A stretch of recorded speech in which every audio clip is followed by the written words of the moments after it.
Viewers good morning. এয়া ৰাতিপুৱা দেউতাক অফিচলৈ যাবলৈ ওলোৱা দেখি আমাৰ গিনিক দেখিছেনে নাই, মুখখন ফুলাই আছে, মনটো বৰ বেয়া বেচেৰিৰ। কিন্তু উপায়ো নাই, টা দিবও লাগিব।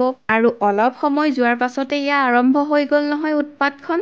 দেখিছে, গোটেই চৰিয়াৰ বস্তুবোৰ উলিয়াই লৈছে আৰু তাই পেচাব কৰিলে ফ্ৰকটো ভিজে বুলি মই পিছফালে গাঁঠি এটাকে মাৰি দিছোঁ। আৰু আজি ৰ'দটো ওলোৱা দেখি আমি বহুত কাপোৰ মেলিলোঁ, মানে এইকেইদিন জমা হৈ গৈছিলে।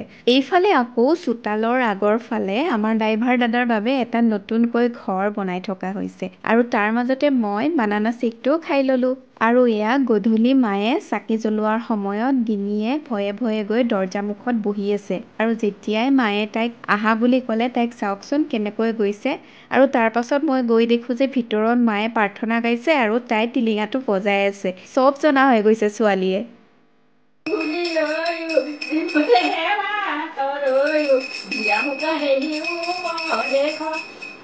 এয়া গধূলিলৈ আমি ওচৰতে হৈ থকা জোলন যাত্ৰা চাবলৈ গ'লোঁ আৰু তাতে গৈ খাবলৈ পালোঁ খিচিৰি।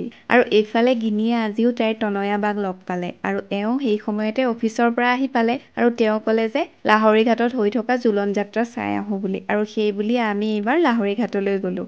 আৰু এয়া হৈছে লাহৰী ঘাটৰ জোলন যাত্ৰা। ইয়াত ৰাসলীলাৰ দৰে মূৰ্তিবোৰ ধুনীয়াকৈ সজোৱা আছিলে, অকণমান ডাঙৰকৈ পাতিছিলে আমাৰ ওচৰৰখনতকৈ।